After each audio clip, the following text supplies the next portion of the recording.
sometimes we need to tell ourselves the truth. Sometimes we need to talk among ourselves and tell each other the truth. There's no way any foreigner or a foreign national will leave their country of birth and come to South Africa to start a business that doesn't exist here. How do they know what we require?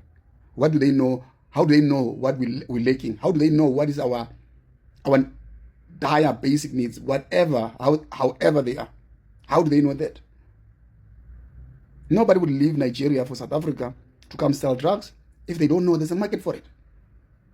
Nobody would leave Nigeria.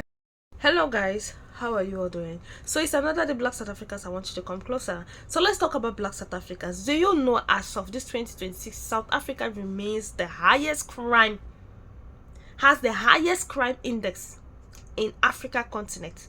I mean the country that commits the highest crime. And mind you, this country is just made up of 63 million people. Even Nigeria, that is made up of 300 and something population. The crime they commit in Nigeria is not even up to what they commit in South Africa. And you people will be saying, oh, foreigners are the one. How many foreigners are in your country? Do you mean to tell me that people in your country are up to 200 million? Like the population of Nigeria? The population of Nigeria is far more than the one in South Africa. But South Africa commit the highest crime as of 2026. It has always been like that. That position is always theirs. Nobody changes it. It's always South Africa that's on that position. The most dangerous city in Africa is Johannesburg. Johannesburg is that kind of city you can just walk and you're just gone down.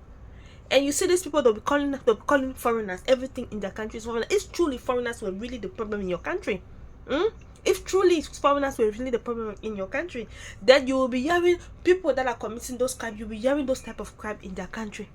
You'll be hearing those type of crime in your country. You guys are the ones committing this crime. But everything, it's foreigners. When you talk about HIV, how South Africa, 10 million of South Africans are infected with HIV. The population is just made up of 60 million. Imagine 10 million has HIV. They will say it is foreigners. Everything in your country is foreigners. But you guys know that you guys are really the one with the HIV. There's nothing like foreigners there. When it has to do with crime, everything is foreigner. How many millions of foreigners do you people have in your country? Are they even up to 10 million? Highest HIV, South Africa. Highest crime rate in Africa, South Africa. And you people still be blaming Africa. You be blaming Nigerians, blaming Zimbabweans. Do you know why you guys commit the highest crime? Lack of job. You don't have skills. Instead of you to go and look for something to do, you'll be on the street every day. Foreigners, you'll be saying those rubbish things you keep saying. You might feel like people don't understand you guys.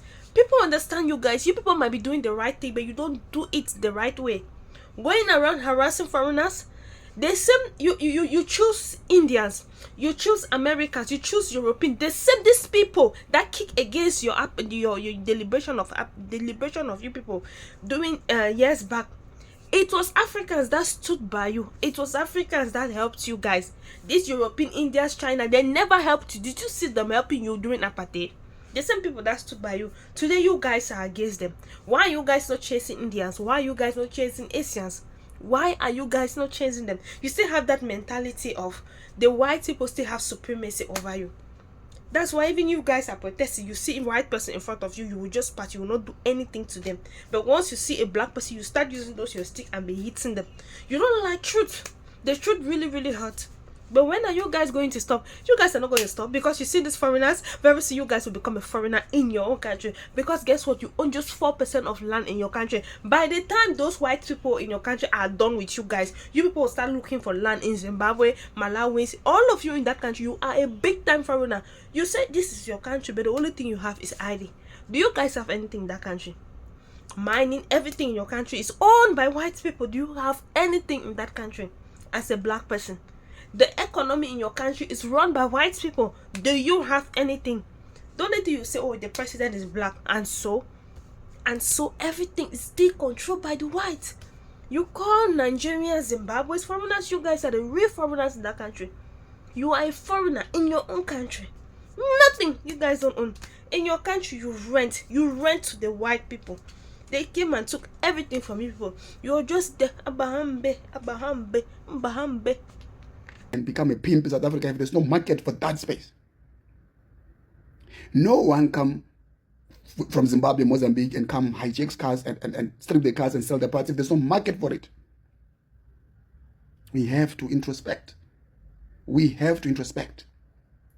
All the businesses, good and bad business that happens in South Africa, it's because the vacuum, there's a vacuum.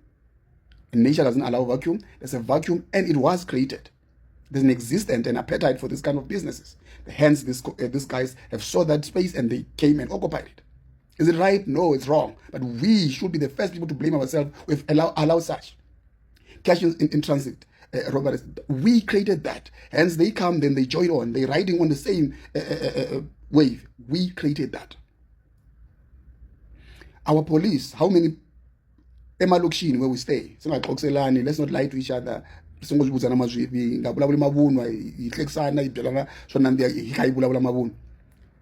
Maphorisa la nga kona la itshama kona maphorisa na va hona ra dzula hone ku ya ku hambana wherever you stay, they still know this grouping of people.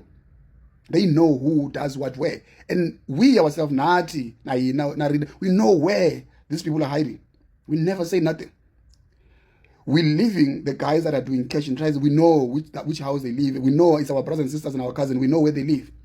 We know the people that are hijacking cars and stripping them in this high world houses where we live. But we leave those places and go march in Joburg, in Pretoria, and wherever we're marching, Mabahambe. But we know very well that even if they do Hambad, the criminals are there. We live with them every day. Even if they have left, the people that are selling what they're selling in the street, which is some of our sisters selling whatever they're selling on the street, that will still continue. Drugs cartels will still be there. The market for those who want to sniff and smoke drugs and so on will still be there. Somebody will come. If it's not Nigerian, then it's a Mexican. It's not Mexican, it's somebody, but there's a market for it. We need to deal with the root cause, the core. What can we do to get rid completely of this? Remove the appetite, remove the market, then there won't be a need for all these issues that we're crying about. I listened last time when Opa Gilamtaga, they were marching, they were also talking about Book Figure, they are doing 1 to 2 to our sisters. It's a market. What our sisters saying and doing about it, they are receptive. No, somebody was telling me, no, our sisters are given drugs. They are receptive. If you're telling me a 12-year, 14-year-old person, yes, you're talking about an old woman who works with these people, who sleeps with these people, who takes money from these people, and you want to tell us they are kids and they are being somehow coerced into this. They are adults. They are adults that agree. Some of them, actually, they are the ones that are scamming us, working with these people. Our own brothers, sisters, and cousins, they're scamming us, working with these people. But now you want to blame every other person, conveniently afraid to talk and look yourself in the eyes and say, my problem is my cousin, my problem is my sister, my problem is this and that, because we need to look at ourselves first. Clean our houses, then it will be easier to control other people. You can't clean outside if your own house is dirty. I hear a lot of people say, but let's first get rid of them. You have got problem now here. Deal with your people. Get them sorted out so that it will be easier to identify those who are coming from outside. We know very well that what our sisters, brothers are doing, cash in transit, and all these different crimes that they do. Our sisters, cousins, spiking drinks at different places of drinking so that they can take money. We understand this thing. This is the market and the appetite that is there. We're now blaming about Book Figure. We're blaming about the foreign nationals. I am not saying not all of them, by the way, are doing these things. Some are very doing legitimate work. Because your own brothers, the tenderpreneurs, when they get construction jobs and different jobs, who are they hiring? Again, you're not saying that they are hiring people from Zimbabwe, Mozambique, and so on to come do their jobs. Who is taking care of your households from Lesotho and Mozambique? We need to look at ourselves. Not every person who's coming from outside, it's a gangster. Not every person from outside is a robber, or they're selling drugs. We are all have to look at the situation differently. We ought to look at the situation differently and say, what is our contribution in South Africa to this problem? What is our contribution? Why did we allow Ethiopians to own tech shop in our backyard? Why? It's us.